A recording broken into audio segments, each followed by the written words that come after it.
Hey, it's Owen from More Audio, and this week we're going to look at the Moogerfooger MF-104M Analog Delay from Moog. Now, it's a legendary brand made by a legendary person, Bob Moog, who started making synthesizers in the 60s. I'm sure you're very well aware of that. And that's part of the reason these are starting to become more sought after.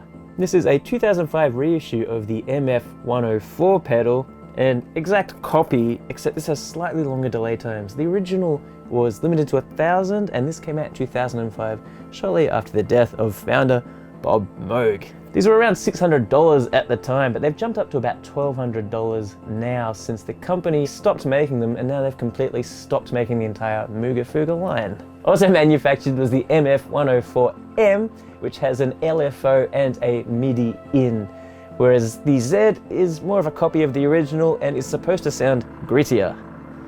Now, these are analog delays. What does that mean? It's not a tape unit. It is a unit containing a bucket brigade chip. Or in fact, this one has 2 chips. It's called a bucket brigade unit because it's supposed to be thought out like a line of people putting out a fire with buckets of water. Every time you pass a bucket to the next person, it loses a little water. And with this unit, it loses a little fidelity because the chip filters off the high end with a low pass filter to avoid clock timing sounds in the signal. The Bucket Brigade chip was first made by Philips about 1969, and this was supposed to be a new way to produce echo since tape was the only way before that, or maybe oil can. Now, why are these still sought after? People think that it sounds a bit more realistic, more closer to tape, a bit more pleasing to the ear. Other people think it sounds rolled off and dull. That's a decision you can make for yourself. All right, what do we got on this thing? We've got a delay times knob, a delay time switch from short to long, which is 50 milliseconds to half a second, and switched 100 milliseconds to 1 second respectively. We've got a mix knob, we've got a drive knob that also engages when the unit is bypassed if you push it too high, which actually sounds kind of cool. We've got an output level, we've got feedback, and we've got a feedback internal and external loop. You can send the feedback after the second repeat to a separate pedal, which sounds pretty cool and is a pretty unique feature of this pedal. And lastly, we have a loop gain, which controls the volume coming back from the external pedal that you loop in for the feedback. And today, our external pedal is an Electro-Harmonix Cathedral reverb in the Grail Flurb setting over our feedback loop. I've used this pedal because it's the coolest and most obvious sounding effect I could find today for our feedback control level. So let's dive in and see how it sounds.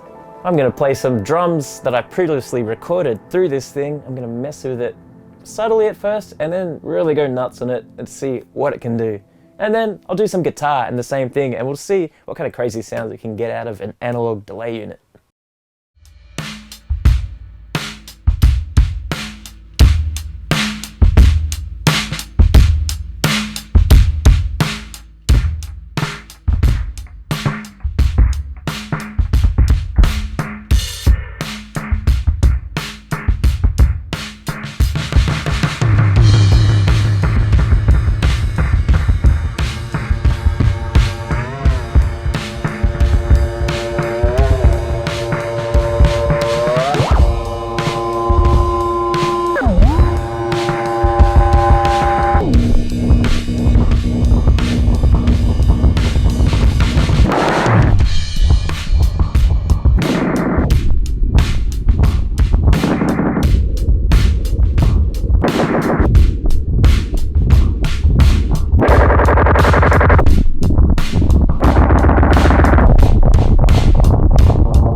And there we have it, the Moog Moogerfooger, or Moogerfooger, I'm not quite sure, MF-104Z, at around $1,200 now.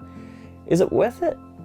Well, it's cool sounding, it looks great, and it's got a big history in the Moog brand.